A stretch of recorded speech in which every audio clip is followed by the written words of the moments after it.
For our viewers, clearly the hot topic is the NAR settlement. The outcome of the settlement is buyers will now negotiate the amount of commission to be paid to their agent.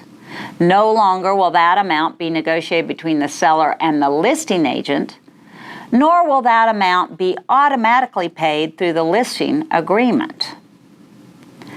Before I give you my predictions on how this process will work, I want to say three things. One, buyer's agent services were never free to the buyer. The fee paid to the buyer's agent has always been rolled into the price of the house.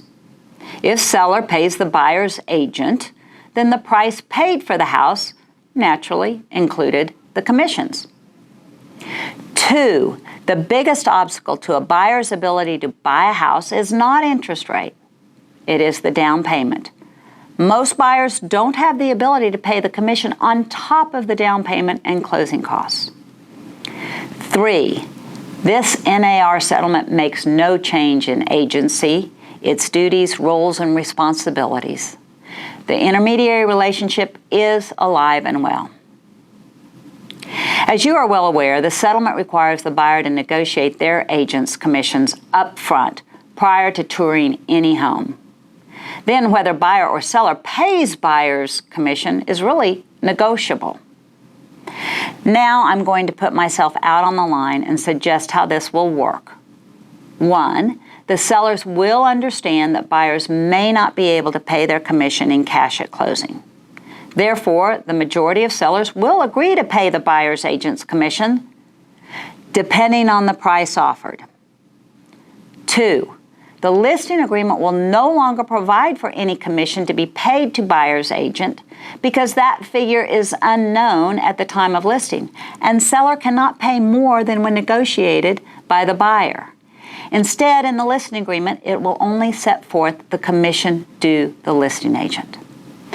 Three, listing agents won't be fielding numerous calls from buyer's agents asking if seller is willing to pay their commission.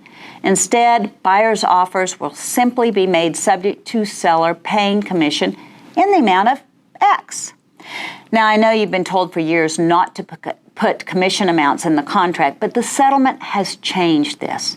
Since sellers can only pay the commission amount the buyer negotiated in a separate agreement, that amount needs to be disclosed to the seller when asking for him to pay. I do think the Trek Broker Lawyer Committee will consider a contract provision to this effect, so agents won't resort to special provisions. Fourth, since seller cannot pay buyer's agent more commission than buyer negotiated in the buyer rep agreement, if the seller, and often this is more typical with builders, offers to pay buyer's agents more commission, the buyer's representation agreement will have to be amended to allow for the payment. But think about this. As buyers become more aware that the commission is rolled into the price of the house, will they be anxious to allow for a higher commission to their agent, or will they ask for a concession for themselves? Bottom line, it's all about negotiation. What seller agent gets paid is negotiable. What buyer's agent gets paid is negotiable.